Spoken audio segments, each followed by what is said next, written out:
Rational இந்த கலைச்சொல்லுக்கு இணையான தமிழ் சொல் என்னன்னு பாருங்க. எது தவறா இருக்குன்னு பாருங்க.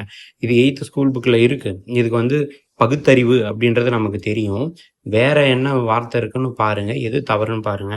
பிலாசபி அ மெய்யியல் துறையில பார்த்தீங்கன்னா, கருத்துசார் அப்படின்ற ஒரு வார்த்தையும் ரேஷனல குறிக்குது.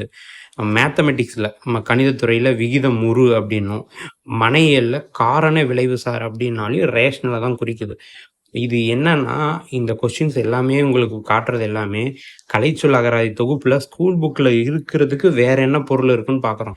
ஏன்னா, அவன் என்ன பண்ணியிருந்தான், குரூப் 4 எக்ஸாம்ல அட்வான்ஸ் அப்படின்ற வார்த்தைய குடுத்திருந்தான். அட்வான்ஸ்னா நமக்கு முன்பணம், முன்னாடி குடுக்குறதுன்னு தெரியும். ஆனா, யாருக்கும் அது கடற்கரை இயக்கம்னு தெரியாது. ஸோ, அந்த மாரி கேள்விகள எப்படி ஈஸியா அப்ரோச் பண்ணுன்றதுக்காக தான் இந்த இதவே பண்ணியிருக்கு. ஸோ, அதனால பாருங்க. சேனலுக்கு முடிஞ்ச வரைக்கும் சப்ஸ்கிரைப் பண்ணுங்க. சரி, இதற்கான விடை என்னன்னு பாருங்க. விடை எதுவுமே தவறு கிடையாது. அனைத்தும் சரிதான்.